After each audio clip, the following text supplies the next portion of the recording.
adlaw naton tanan. Welcome back to my channel. Ilabi na sa akong mga subscribers from all over the world. From mag-Bisaya o mag-English ra ko, dili ko mag-Tagalog. Kay kinis diya mahitungod ni sa bubonic plague and gusto na ko siya i-explain in Bisaya. So, di masad malikayan nga maka-English ko. No, kay na may mga term nga maglisod sad ko og kanang translate into Bisaya. Bubonic plague. Unsa di ay ang bubonic plague?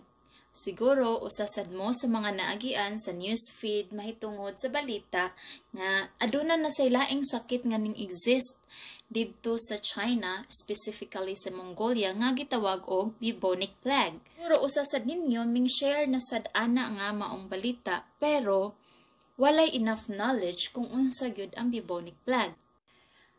Pag-agi ana nga post mga 2 to 3 post sa akong newsfeed mahitungod aning bubonic plague, I was thinking and I was hoping nga unta fake news lang siya kay dili baya pud nato ma-deny nga daghan jud kayo magpakatap og mga fake news, daghan kayo ang mo share og news nga gi-copy paste lamang, nya dili gud ay to fresh news, gihimong bag-o, so gitughong ang bahaw, gitughong ang panos. What I did is, nag-research ko kay gusto ko makaibaw kung unsa siya katinuod before ta mag-panic, no? Makisuta sa ta, sutaon sa nato unsa katinuod o makisayod ta. So, nag-research ko og reliable source and which is, I recommend na natong tanan nga mag-research jud tag mga reliable sources, mga reliable official news agencies or official press. So, kung may kalabutan kini sa balita sa gawas, I recommend you search for the news in CNN, Al Jazeera News, what else? BBC News, the New York Times, China Post, which is naman sa English, no? Mausad na problema kay English man tanan. So, daghan ang tapulan mo basa, dili mo tiwas og basa, or sayop ang pagsabot. Dayon, kung unsay giun sa pagsabot, naghimo og kaugalingong interpretation, naghimo kaugalingong news.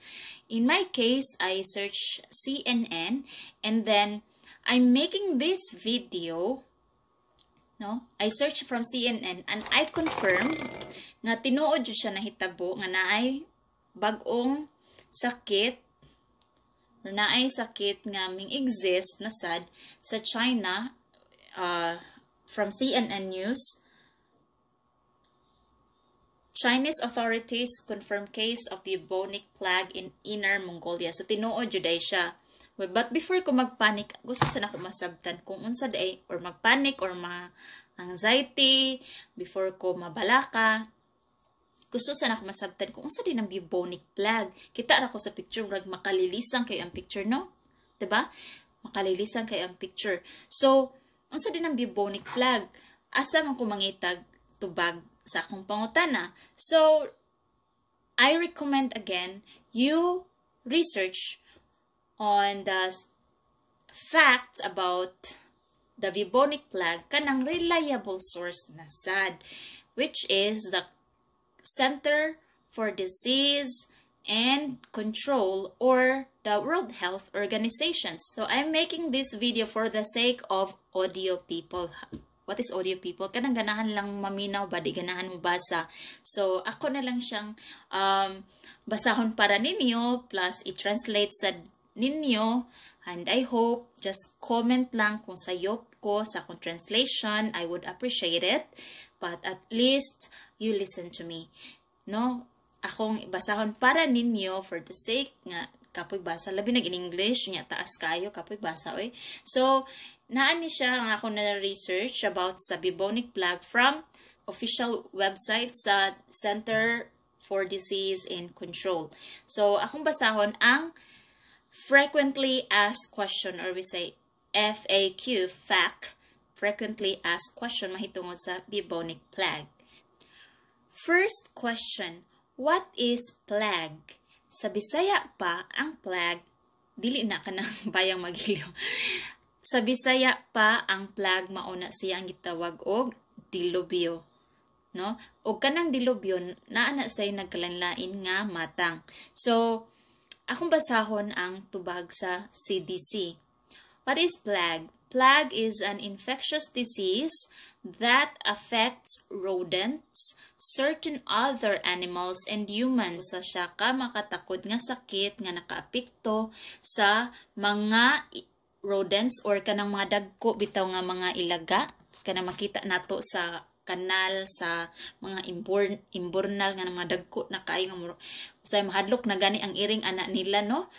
And other types, other animals, lain pang mga hayop, o nato sad nga mga tao apekto or makatakod sad siya nato. Ang hinungdan ani niya mao ang Yersinia pestis bacteria, okay? It is caused by Yersinia pestis bacteria. So usad ay siya ka bacteria, dili siya virus.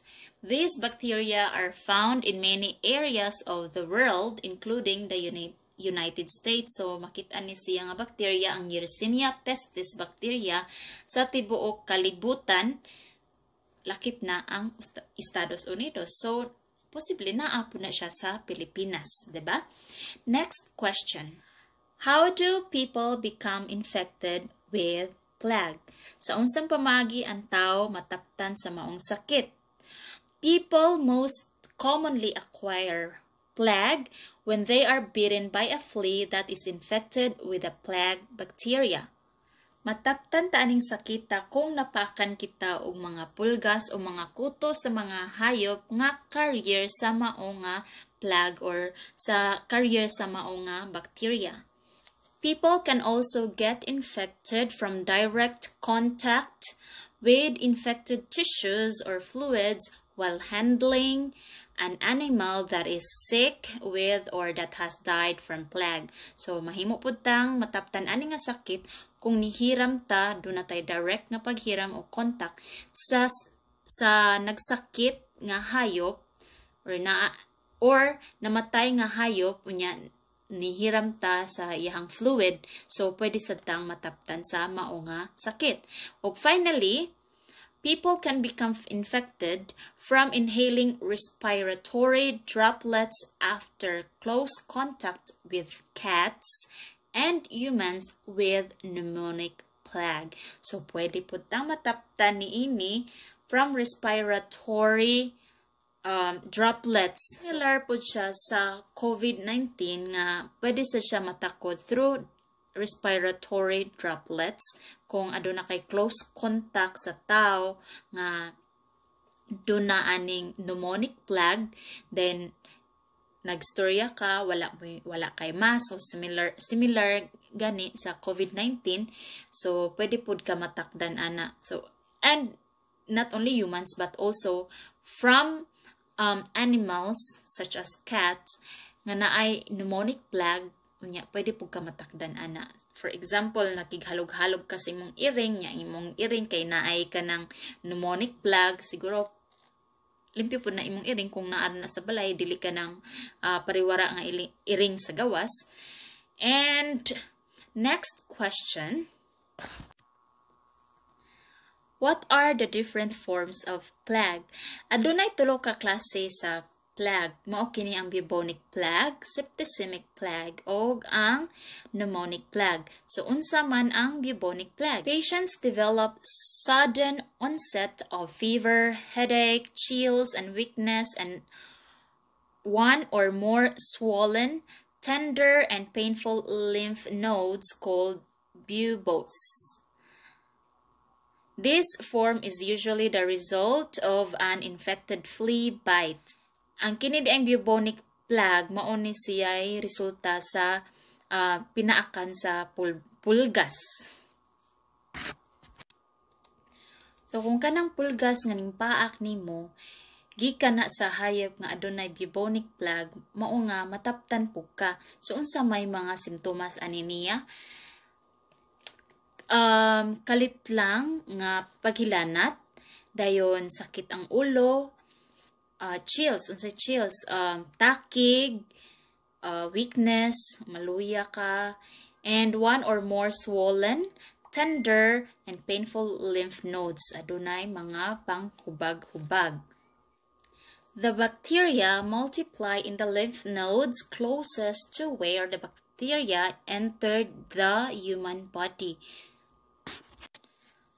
The bacteria multiply in the lymph node closest to where the bacteria entered the human body. So, kung diin to dapit ning sulod ang bakterya dito sad siya mo daghan, dito siya mo katap. So, maghubag-hubag ka. If the patient is not treated with appropriate antibiotics, the bacteria can spread to other parts of the body. So, importante nga magpatambal gyudayon ta, magpatanaw ta sa doktor kay aron mahatagan tag sakto nga antibiotic para sa pagpatay sa maong bakterya. So kay tungod importante nga kung maka-experience kag kalit nga hilanat, sakit sa ulo, pagkaluya o adunay mga butoy-butoy or naay hubag sa imuhang lawas, basin napaakan kag pulgas nga carrier o bubonic plague. Wala ka gibarang sa imong silingan nga wa nimo gibayaran sa imong utang. So importante nga kung naa ka ani nga mga simptomas, magpatanaw dayon sa doktor aron mahatagan kag saktong antibiotic aron ang kagaw dili mo katap sa tibuok parte sa imong lawas. So kung imo ra nang gipasagdan kay basin na or namasin ka nga, maayo ra na siya, ning daghan na, nikatap na sa imong lawas ang bakterya. Ayaw patakag pamasangil sa silingan nga gibarang ka, tungod kay nanaghan na ang bakterya sa imong lawas, kay imong gipasagdan, wa ka nagpatanaw og doktor. So, importante magpatanaw og doktor, aron mahatagan og antibiotic. Kay kanang kagawa, mapatay ra siya sa antibiotic. Kay bakterya siya, dili siya virus. Ang ikaduhang klase sa plague mao ang gitawag og septicemic plague. Patients develop fever, chills, extreme weakness, abdominal pain, shock, and possibly bleeding into the skin and other organs. Kuyaw, parte sang kuyawa ani niya. So, mas makalilisang ang septicemic plague. Or mao na gitawag nato nga mas la siya. Kay ang imuhang bation mao ang hilanat, takig, pagkaluya, sakit sa tiyan, shock, unsay shock?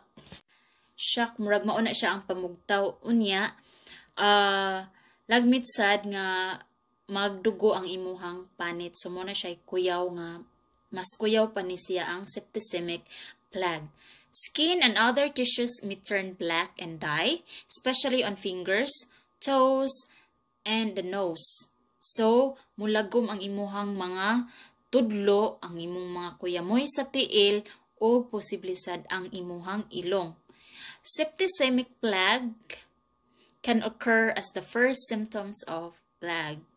So, or may develop from untreated bubonic plague. So, ikaduha na siya, murag second stage na siya sa bubonic plague. Kung imong gipasagdan, pwedeng sauon siya og septicemic plague. So, level 2 ang septicemic plague. So, kung wala na treated ang imong bubonic plague, gipasagdan ra nimo, mao na nga manglagom na. Sus, gibarang na jud ko kay wala man ka nagpa-check up, di ba? Wala ka nagpakita sa doktor. So, ang bubonic plague ning level 2 siya into septicemic plague. Okay? Kay ang ginaingon dere, septicemic plague can occur as the first symptoms of plague. Pwede sad siya nga dili gikan sa bubonic plague or gikan siya sa bubonic plague nga wala na treated. Pwede lain po siya nga plague or first symptom, or pwede sad siya nga nang develop ra siya gikan sa bubonic plague. Balik-balik. Next, this form results from bites of infected fleas or from handling an infected animal. So, pareho ra po siya sa bubonic plague nga gikan na po siya sa pinaakan sa mapulgas o sa mga hayop nga infected sa maong plague or sakit. Next, ang third mao ang pneumonic plague. Kung may pneumonia na sa atong baga. Patients develop fever, headache, weakness, and rapidly developing pneumonia with shortness of breath, chest pain, cough, and sometimes bloody or watery mucus. So, ang pneumonic plague, sa gikaingan ko na, may tungod na sa tumbaga, kung may pneumonia, ang mga sintomas mao ang pagsakit sa ulo, hilanat, apoy, and tungod kay pneumonic siya, na-develop kag pneumonia, adunay plema ang imuhang baga, aduna kay ubo, sipon, o pwede sad nga sungguhon ka or nose bleeding. Ang pneumonic plague nakuha na siya pinaagi sa pag-inhale o respiratory droplets gikan sa tao nga aduna say pneumonic plague. So nagstorya mo sa tao nga adunay pneumonic plague, wala siya nagmask, wala ka nagmask, dili mo pareho mong dili protected, pwede na nimong ma-acquire. Or ang pneumonic plague pwede sad na siya nga level 3 gikan sa bubonic plague nga wala left untreated nimo, sumao ang bacteria ning katap na padung sa imuhang baga, og tungod ana mo na siyang pinaka-serious na nga klase sa plague nga pwedeng ikapeligro sa imuhang kinabuhi. Okay, kay maglisod naman ka og ginhawa, makakosyak respiratory failure. And ang pneumonic plague maora pod siya ang plague nga ma-spread or mutakod from person to person by infectious droplets. So, ang tawray mutakod sa pneumonic plague.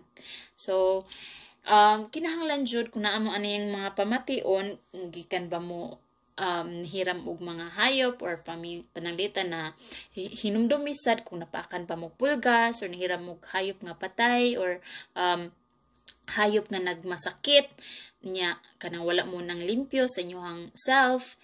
So posible nga didto na niyo nakuha, wala na nakuha sa pagbarang sa inyong silingan kay wa nimo gibayran imong utang. Importante jud nga magpakita ta or magpa-check up ta sa doktor kay kini siya usa ka klase sa bacteria which is treatable rin siya sa antibiotic. So, ayaw paabot nga mo grabe pa or mukata pa sa imuhang baga ang mao nga kagaw or bacteria gikan sa bubonic or septicemic plague. What are the basic transmission of plagues? Asa ni nagasukad ang mao nga sakit? Well, fleas become infected by feeding on rodents such as chipmunks, prairie dogs, ground squirrels, mice, and other mammals that are infected with Bacterium Yersinia pestis. So, ang kanang mga kuto sa hayop sama sa pulgas, ma-infected na siya pinaagi sa pagpaak sa mga hayop sama sa rodents, mga kanang madagong ilaga, chipmunks, kanang mga klase ng mga hayop nga adunay bacterium nga infected pod og Bacterium Yersinia pestis. So that's very scientific na. I cannot translate that to Bisaya. Then fleas transmit the plague bacteria to humans and other mammals during a subsequent feeding. So mapasa ang maong bacteria pinaagi sa mga kuto sa hayop or we call it pulgas also nga mupaak sa human o other pang animal. So mapasa-pasa siya pinaagi sa pinaakan sa mga fleas. Then the plague bacteria survive briefly a few days in the blood of rodents and longer period in the fleas. So kini nga bacteria or kagaw, kadiyot ra ni siya mo stay sa dugo sa mga rodents. Pero dugay ni siya mo stay sa kanang mga pulgas. So an illustration of plague ecology in the United States is available. Next question. Could one person get plague from another person? Mahimo bang makatakod ang tao ngadto sa iyang isigkataw? Ang tubag, yes, posible kaayo. When a person has plague pneumonia, okay, katong last nga atong gi-mention, when a person has a plague pneumonia, they may cough droplets. Kung muubo sila, nasla droplets containing plague bacteria into the air. So if these bacteria containing droplets are breathed in by another person, they can cause pneumonic plague. So pwede nimong mapasa ang maong kagaw pinaagi sa respiratory droplets o gikan sa nagstorya ka unya wala ka ng mask, so pwede na nimo siyang ma-transmit to other human. Human-to-human transmission is rare and typically requires direct and close contact with a person with pneumonic plague. So rare ang pagtakod niini unless kung naa kay exposure jud, like direct close exposure sa tawo nga aduna say pneumonic plague. Next question, what is the incubation period for plague? A person usually becomes ill with bubonic plague 2 to 6 days after being infected. So duha hangtod unom ka adlaw human siya mapaaki or human siya matapti sa maong kagaw, ang tao magsugod na og kasakit. Someone exposed to Yersinia pestis through the air would become ill within 1 to 3 days. So kung ang tao sad exposed sa kanang klase nga kagaw Yersinia pestis, pwede siya magmasakit within 1 to sa usa hangtod sa 3 ka adlaw. When bubonic plague is left untreated, sa gikaingon na kaganina nga kung dili gani nimo mapatambalan ang bubonic plague, the bacteria can evade the bloodstream. So mukatap siya, magsubay siya sa imuhang dugo. When plague bacteria multiply in the bloodstream, they spread rapidly throughout the body and can cause a severe and often fatal condition called septicemic plague. So, ang bubonic plague, kung dili nimo patambalan, mahimong mosampot kini sa septicemic plague nga pwede nimong ikamatay. Untreated bubonic plague can also progress into infection of the lungs. So, yes, we mentioned that earlier also. Kung untreated po nimo ang bubonic plague, pwede sa na siya mo-spread ang kagaw nga gida sa imuhang dugo, mo-cycle sa imong lawas, pwede siyang makaapekto sa imuhang baga, sa imong lungs, which is mahimo siyang pneumonic plague. If plague patients are not given specific antibiotic therapy, okay, kung dili mapatambalan sa sakto nga antibiotic, all forms of plague can progress rapidly to death. So, mahimo siyang ikamatay. So, delikado gid siya. How is plague diagnosed? Unsaon man siya pag-diagnose? Unsaon pagkahibaw nga ang tao infected sa plague? The first step in plague diagnosis is evaluation by a health worker. Magpatanaw ka sa health worker, doctor, magpadambal ka sa doctor, dili sa mananambal o dili sa albularyo. If the health worker suspects plague, samples of the patient's blood, so kuhaan og sample ng imong blood, imong sputum, or lymph node aspirate are sent to a laboratory for testing. So magpa-laboratory test ka. Once the laboratory receives the sample, preliminary results can be ready in less than 2 hours. So, 2 hours, pwede na makuha ng hibawan ang result. Depende kung ang Pilipinas, slow kaayo. Laboratory confirmation will take longer, usually 24 to 48 hours. Often, presumptive treatment with Antibiotics will start as soon as samples are taken if plague is suspected. So, kinahanglan magpatambal sa or magpatanaw sa doktor para mahibawan kung infected ka sa plague. Pero kung sa albularyo rasat ka, barang dyan na siya.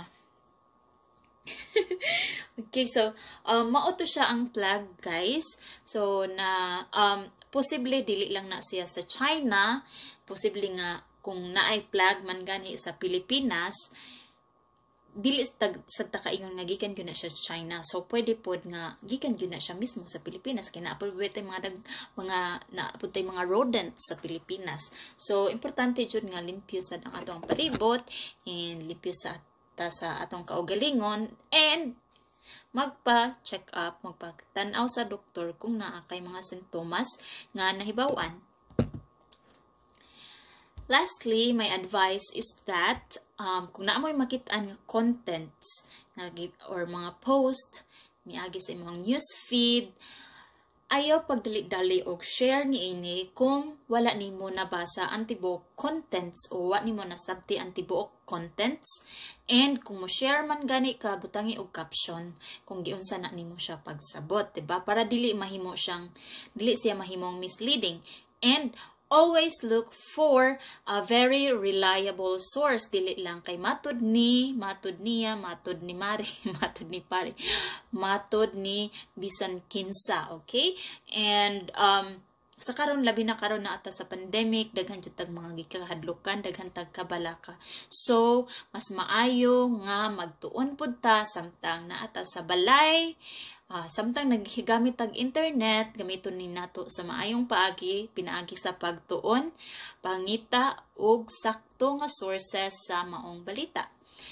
And I hope guys you learned from what I have read, from what I have learned. So that sums up my video about the bubonic plague nga atong gikabalakan, nakita nato sa atong newsfeed.